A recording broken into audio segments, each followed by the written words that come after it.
Welcome to part 3 of my BMW R9T Scrambler build. In part 1 we went through the scope of this task and we took a look at some of the other cool BMW projects I've completed in the past. In part 2 we built the fuel tank and I'm happy to report that there are no leaks.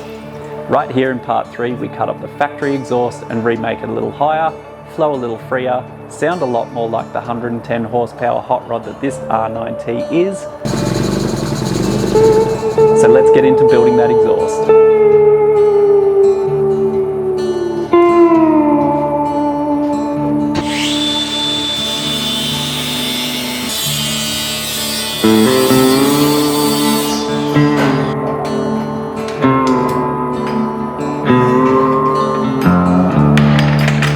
Now that I've cut off the factory flanges from the original exhaust, I can put them into the lathe and machine out the bore for my new stainless tubing.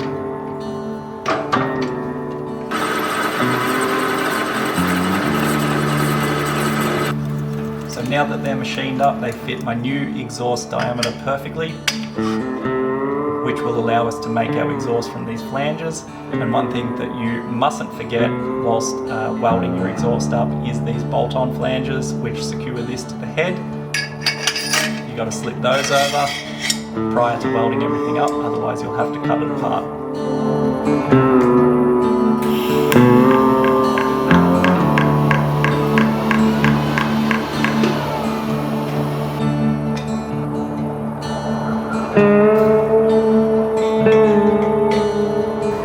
Now that all of my cuts are fitting perfectly in place, I can go ahead and tack weld the exhaust up.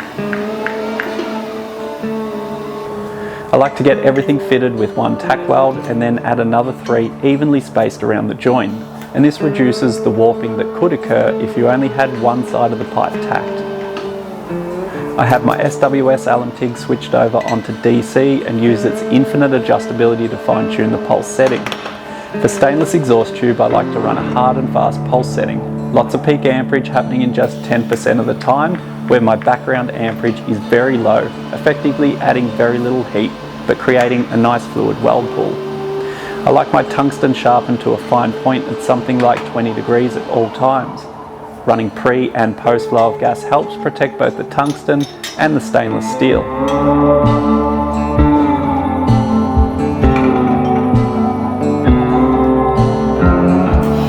If you want to know more about the materials, tools, settings and skills required to do this, then I have courses over on my website at engineeredtoslide.com, and these are the cheapest and most accessible way to start building your own skills and knowledge to complete your own high-level projects at home and on a budget.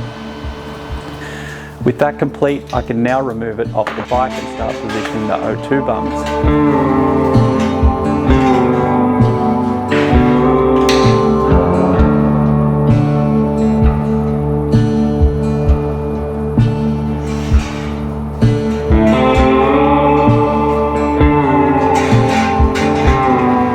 I use a step drill to drill stainless, making sure that the RPM is low and the tool is lubricated with wax. Once drilled, I can fit them into position and weld them on. Oh, and don't forget to slip these exhaust flanges over to the right side of the bungs before welding them on.